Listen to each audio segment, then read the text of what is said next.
नाज़रीन, आपने गुफ्तगू सुनी बतौर वज़ीर आला खैबर पख्तूनख्वा। परफॉर्मेंस से सेटिस्फाइड कह रहे हैं वज़ीर आला अपने आप को। और अपोजिशन को जल्दी किस चीज़ की है? जब बात करती है अपोजिशन के जनाब अदम एतमाद का वोट लेके आएंगे तो उसका तरीका क्या होगा, और क्या वाकई अपोजिशन ने अपनी तैयारी मुकम्मल कर ली है? इस हवाले से बात करेंगे। प्रोग्राम के इस सेगमेंट में हमें ज्वाइन कर रहे हैं वज़ीर आज़म के मामले ख़ुसूसी बराए सियासी कम्युनिकेशन डॉक्टर शहबाज गिल। बहुत शुक्रिया डॉक्टर शहबाज गिल साहब प्रोग्राम में ज्वाइन करने के लिए। इससे पहले कि मैं सवाल जवाब की तरफ आऊँ, नाज़रीन, आईनी तरीका इस हवाले से क्या है? आईन पाकिस्तान इस हवाले से क्या कहता है? आईन पाकिस्तान बड़ा वाज़ेह है। आइन के आर्टिकल 95(1) के मुताबिक वज़ीर आज़म के खिलाफ अदम एतमाद की करारदाद उस सूरत में आएगी अगर उस करारदाद को ईवान के 20% अराकीन की हिमायत हासिल होगी। आर्टिकल 95(2) के मुताबिक अदम एतमाद की करारदाद के पेश होने के बाद अगले 3 दिन तक इस पर वोटिंग नहीं हो सकती, जबकि करारदाद पेश किए जाने के 7 दिन के अंदर इस पर वोटिंग होना लाजमी है। आर्टिकल 95(3) के मुताबिक अदम एतमाद की करारदाद कौमी असम्बली उस वक्त पेश नहीं की जा सकती जब कौमी असम्बली में सालाना बजट की ग्रांट से मुतालिक बहस जारी हो। ये तो इस वक्त काम नहीं आएगा। आर्टिकल 95(4) के मुताबिक अगर अदम एतमाद की तहरीक को कौमी असम्बली की मजमूई रुकनीत की अक्सरियत से मंजूर कर लिया जाए तो वज़ीर आज़म ओहदे पर बरकरार नहीं रहेंगे। इसके साथ साथ नाज़रीन, आईन पाकिस्तान बड़ा वाज़ेह तौर पे कहता है, जब ये बात की जाती है कि अपोजिशन की तरफ से कि जनाब हमने हुकूमत के चंद लोग अपने साथ मिला लिए, कुछ नाराज़ लोग जो हैं उन्होंने हामी भर लिए, खुफिया राब्ते हैं, तो आईन पाकिस्तान आर्टिकल 63(1)A इस हवाले से बड़ा वाज़ेह है। और आर्टिकल 63(1)A के मुताबिक अगर कोई रुकन असम्बली अपनी पार्टी छोड़कर किसी दूसरी सियासी जमात का हिस्सा बन जाता है तो वो पार्लियामेंट का मेंबर रहने का अहल नहीं रहेगा। आइन के आर्टिकल 63(A)(1)B के मुताबिक अगर कोई मेंबर असम्बली वज़ीर आज़म या वज़ीर आला के इंतखाब के वक्त, एतमाद या अदम एतमाद की वोटिंग के वक्त और मिनी बिल या आइनी तरमीमी बिल के वक्त अपनी पार्लियामेंट्री पार्टी की पॉलिसी के खिलाफ वोट देता है या वोटिंग में हिस्सा नहीं लेता तो इस पर भी नाअहली का इतलाक होगा। तो आईन पाकिस्तान तो नाज़रीन इस हवाले से बड़ा वाज़ेह। डॉक्टर शहबाज गिल साहब, अपोजिशन कह रही है कि जी नंबर्स हम तकरीबन पूरे कर लेंगे। अगर अपोजिशन मूव करती है तो नंबर्स तो उन्होंने पूरे करने, नंबर्स पूरे कर पाएंगे आपके ख्याल में? देखिए अरशद, बात यह है कि सबसे पहले तो पॉइंट ये है कि ये अचानक से अदम एतमाद कहाँ से आ गया। ये अचानक से आया है जब से वो मलिक मकसूद चपड़ासी वाले, जिसमें चपड़ासी के अकाउंट से 4 अरब निकला और बाकी चपड़ासियों और क्लर्कों के अकाउंट से टोटल 16 अरब रुपया निकला, और उसके रिफ्यूटेबल एविडेंसेस मौजूद हैं, आप दिखा चुके हैं, अदालत में मौजूद हैं, बैंकिंग ट्रेल मौजूद है, डॉक्यूमेंट मौजूद हैं। जो चपरासियों बेचारे कह रहे हैं कि हमें नहीं पता ये पैसा कहाँ से आया, इन्होंने हमसे शनाख्ती कार्ड लिए थे, अकाउंट खोले और उसके बाद ये अरबों रुपया उसमें डालते रहे। अब उसके बाद कोई उम्मीद भर नहीं आती। उस सिचुएशन में क्या किया गया है कि सबसे पहले तो आपको पता है कि जो भी माफिया होती है ना, वो एम्बिगिटी में, तज़बज़ब में पनपती है और हैजान की कैफियत में पनपती है। तो ये एक हैजान बर्पा करना चाह रहे हैं मौलाना साहब, जिनको मौलाना कहा जाता है। वैसे काम तो उनके ऐसे नहीं है जिस तरह की आजकल वो गुफ्तो शनीद टेलीविजन पे कर रहे हैं अनफॉर्चुनेटली। उनको पहले रेंट किया गया, उसके बाद मरियम साहबा की मिन्नत की गई कि गुड़िया नहीं, पॉलिटिकल अलायंस उन्होंने बनाई, बाकायदा तौर पे चले, उसके साथ पहले भी आया, उसका फायदा हुआ था। जो पहला धरना लेके आए, आपने कंसीड किया मियां नवाज शरीफ साहब को, आपने बाहर जाने दिया और वो पहले धरने की अचीवमेंट थी। इतना तो डॉक्टर साहब कंसीड करें ना। नहीं, आपको पता, मैं कहता ये तो नवाज मौलाना ने क्लेम किया था कि हमारी अचीवमेंट है। तो क्लेम फॉर फेम उनका कुछ और ही है, वो बड़ा कुछ क्लेम करते हैं।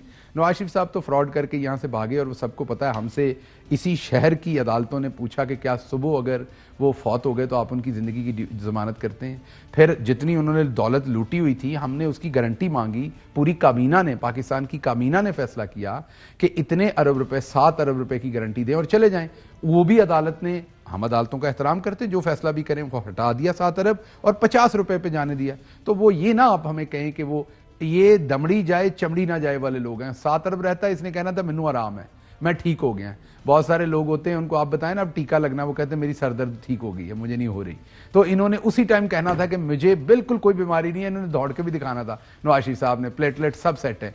वो जब 7 अरब से 50 रुपए आए, 50 रुपए पे वो स्टाम्प पेपर देके वो भाई साहब निकल गए और अब वहां वो सीढ़ियां चढ़ते फिर रहे हैं, गुनगुनाते फिर रहे हैं। मैं पिछली दफा भी कहा था भंगड़े की रिहर्सल कर रहे हैं, मेरी खबर पर मैं अभी भी कायम हूं।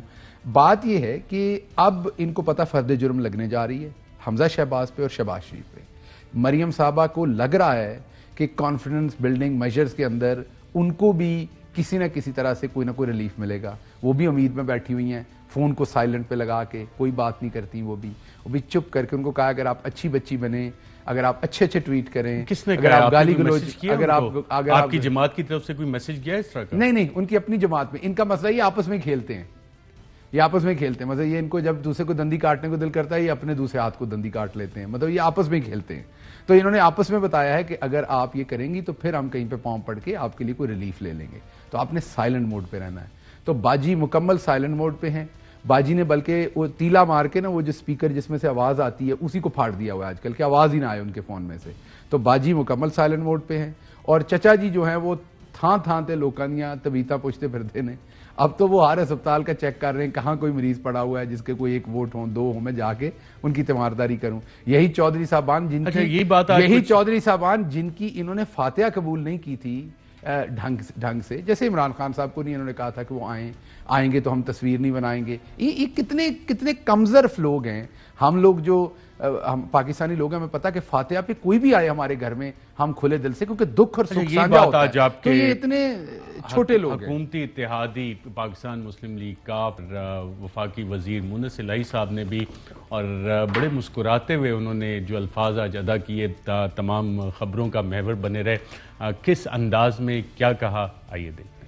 एक सर मेरी आपसे गुजारिश है, आजकल ये सियासी माहौल कुछ अजीब सा बना हुआ है, पर इसमें कोई ऐसी चीज नहीं है। ये तमाशा चल रहा है, जो भी बातें हो रही हैं, सियासी लोग हैं हम, हमारा काम है लोगों को मिलना, कोई घर आए इसको वेलकम करना। लेकिन इसमें जो सबसे इम्पोर्टेंट चीज है ना जी, जो समझने वाली है सर, वो ये है कि सियासी लोग तल्लुकात बनाते हैं और तल्लुकात निभाते हैं।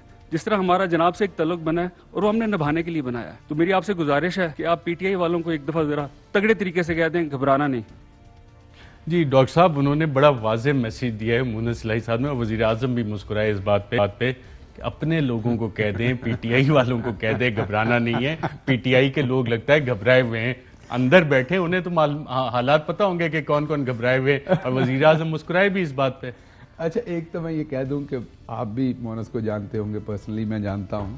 तो एक तो बहुत ही मैं ये कहूँगा कि जो ये वाली जनरेशन है, इसमें जो हमारी एक जो टिपिकल सियासत है पाकिस्तान की, उसमें मोनस एक बड़ा मंजा हुआ किरदार है। मोनस अभी अनडिस्कवर्ड है, उसकी बहुत सारी जहतें जो हैं एज अ पॉलिटिशियन, वो आप लोगों के लिए अनडिस्कवर्ड होंगी जो उनसे मुलाकातें करते हैं, वो अच्छी तरह जानते हैं। लेकिन मोनस जो है वो बहुत ही वज़ादार, मुहज़्ज़ब और एक बड़ी मंजी हुई वो सियासत करते हैं। तो उन्होंने सही टाइम पे सही हिट लगाई। वो क्यों लगाई उन्होंने हिट? वो इसलिए लगाई कि गाजरें किसी और ने खाई, पेट में दर्द किसी और के हो रही है, और वो आके चौधरी साहब का पता लेने के चक्कर में वोटें मांगी, और एक हिजान बरपा हो रहा है कि शायद काफ लीग मिल जाए। अब हिजान में क्या होगा? मुल्क की इकॉनमी पे प्रेशर आएगा, जो हम ऊपर जा रहे हैं फिर नीचे जाएंगे।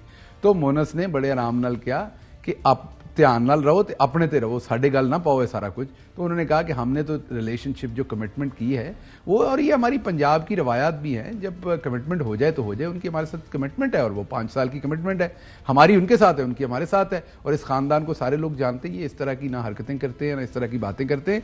लेकिन दूसरी तरफ हमें फिक्र ये है कि शहबाज शरीफ तो पास बैठे बंदे की जेब से सिगरेट निकाल लेते हैं, तो हमें फिक्र ये है कि वो सिगरेट नहीं पीते, वो दूसरों के लिए निकालते हैं। अच्छा, हाँ, खुद नहीं वो सिगरेट पीते, वो दूसरों के लिए निकाल लेते हैं, क्योंकि आपको पता है काम आगे करवाना होता है ना, तो पल्ले से तो सिगरेट भी नहीं पिलाते, वो किसी को देंगे तो वो काम होगा।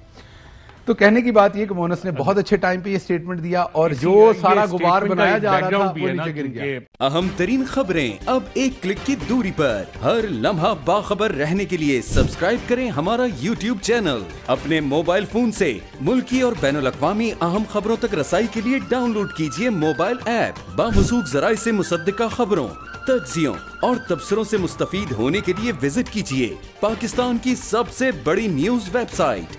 ARY न्यूज पहुंचा रहा है खबरें सबसे पहले आप तक, ताकि आप रहें हर लम्हा बाखबर।